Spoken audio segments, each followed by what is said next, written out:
Hello, come, let's make learning a trend. Through Notopedia with me, Sunil Kumar.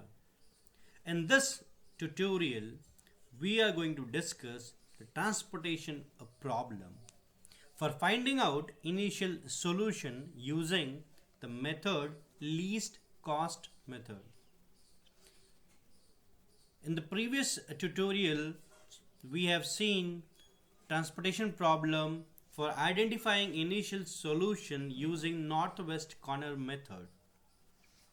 So to do with least cost method, we will consider one example which is similar to the here tutorial of we are considering northwest corner method.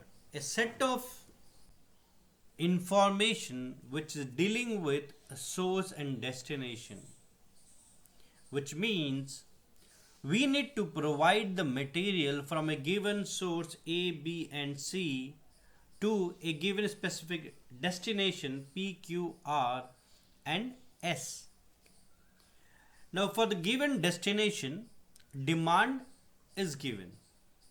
For example, which is there, P demand of the P destination is 180, Q is 150, R is 350, S is 320. While the supply which is available with the source A is 500, B is 300, C is 200. Now as I already stated in the previous tutorials also, we need to first check whether my transportation table is balanced or unbalanced, right? This is my first task. ये कैसे करेंगे? ये हम करने के लिए हमें सारे डिमांड्स को ऐड करना है. दैट इज डिमांड कौन कौन सी है? 180, 150, 350, 320. Total is 1000. इसके बाद सारी सप्लाईज को ऐड करिए. 500, 300, 200. Total is 1000. तो डिमांड जितनी है उतनी मेरे पास सप्लाई भी अवेलेबल है. दैट मीन्स मेरा ट्रांसपोर्टेशन प्रॉब्लम है वो बैलेंस्ड है. ना इस बैलेंस ट्रांसपोर्टेशन प्रॉब्लम में मेरे को यूज करना है least cost method to identify total transportation cost. So how we do this? We do this by identifying which is the lowest transportation per unit transportation cost is. मतलब जो table के बीच में आप देख रहे हैं 12, 10, 12, 13, 7, 11, 8, 14, 6, 16, 11 एंड 7, ये सारे आपको क्या है? Per unit transportation cost. ना इस पूरे टेबल में से मुझे ये आइडेंटिफाई करना है कि कौन सा कॉस्ट जो सबसे मिनिमम है.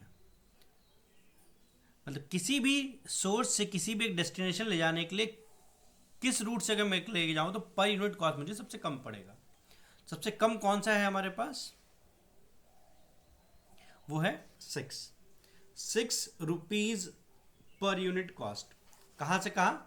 सी सोर्स से पी डेस्टिनेशन ले जाने के लिए मुझे सिर्फ 6 रुपये पर यूनिट लगेगा. सबसे मिनिमम है ये.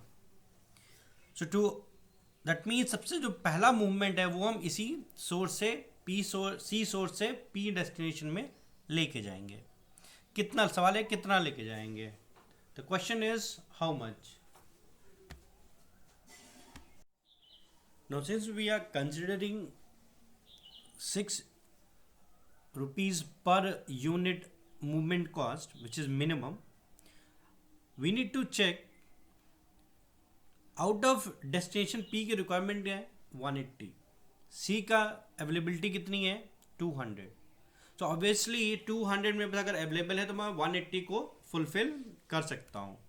सो मैं सोर्स C से P डेस्टिनेशन में 180 यूनिट्स मूव कर दूंगा क्योंकि C के पास उतना मटेरियल अवेलेबल है. तो अब जो P का जो रिक्वायरमेंट था वो क्या हो गया? फुलफिल हो गया. तो उसकी requirement further is 0, right? So that means there is no further requirement for destination P. Now what is left with the source C? 200 था, 180 दे दिया, बच गया कितना? 20। नाउ अब पी डेस्टिनेशन में तो हम कोई सप्लाई कर नहीं सकते, तो अब मेरे पास कौन कौन सा डेस्टिनेशन बच गया? Q, R and S. So in तीनों डेस्टिनेशन में मैं ये चेक करूंगा ले जाने के लिए कौन सा मिनिमम कॉस्ट है। तो 7 is the minimum cost per unit cost for the movement. अब 7 मूवमेंट मिनिमम कॉस्ट है कहाँ से? सोर्स सी से एस डेस्टिनेशन ले जाने के लिए। बट पॉइंट ये है कि कितना मूव कर सकते हैं, क्योंकि सोर्स सी के पास अब सिर्फ 20 यूनिट्स अवेलेबल है, बट द रिक्वायरमेंट कितनी है उसकी डेस्टिनेशन की? 320। सो पॉसिबिलिटी कितना? मैक्सिमम इसको हम 20 यूनिट्स ही दे सकते हैं। तो 20 यूनिट जब हमने इसे दे दिया तो कितना सप्लाई अवेलेबल है सोर्स सी के पास? अब 0, कोई भी उसके पास सोर्स नहीं बचा है। मतलब अब सोर्स सी से हम कोई भी सप्लाई नहीं दे सकते। डेस्टिनेशन एस की जो 320 की रिक्वायरमेंट थी उसमें से 20 फुलफिल हो गया, तो रिमेनिंग कितना हो गया? 300।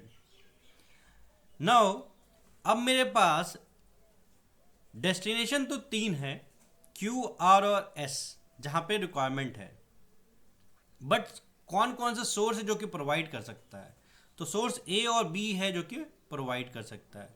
सो you can check out of 10, 12, 13, 11, 8 and 14 वो कौन कौन से फैक्टर्स हैं, वो कौन कौन सा नंबर है जो कि सबसे स्मॉलेस्ट है? स्मॉलेस्ट है 8।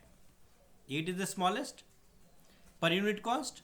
सो दैट मीन्स सोर्स बी से सोर्स आर डेस्टिनेशन में ले जाने के लिए मुझे पर यूनिट कॉस्ट जो है वो 8 रुपीज़ आएगा।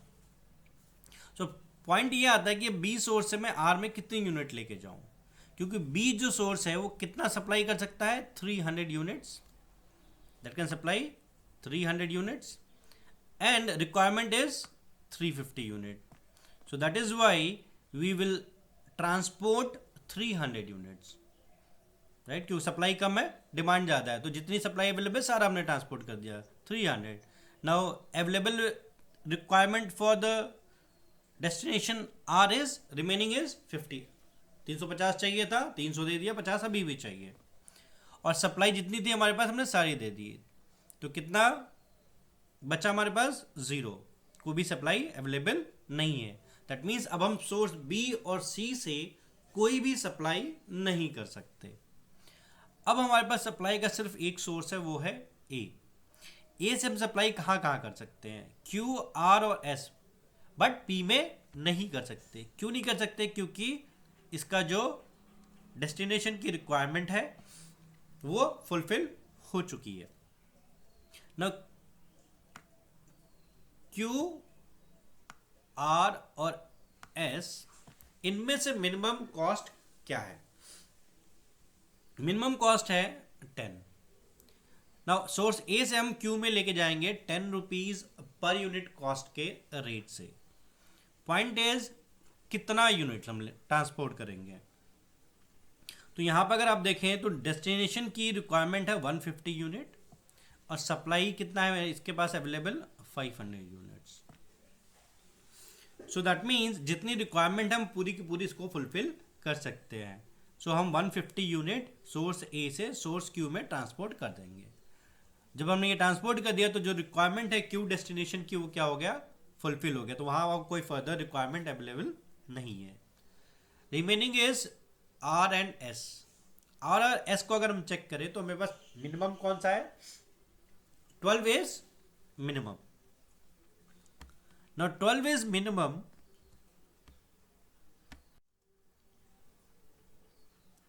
If 12 is minimum, how much we can provide? 350 unit we can provide, and requirement कितनी है? सिर्फ 50 की है।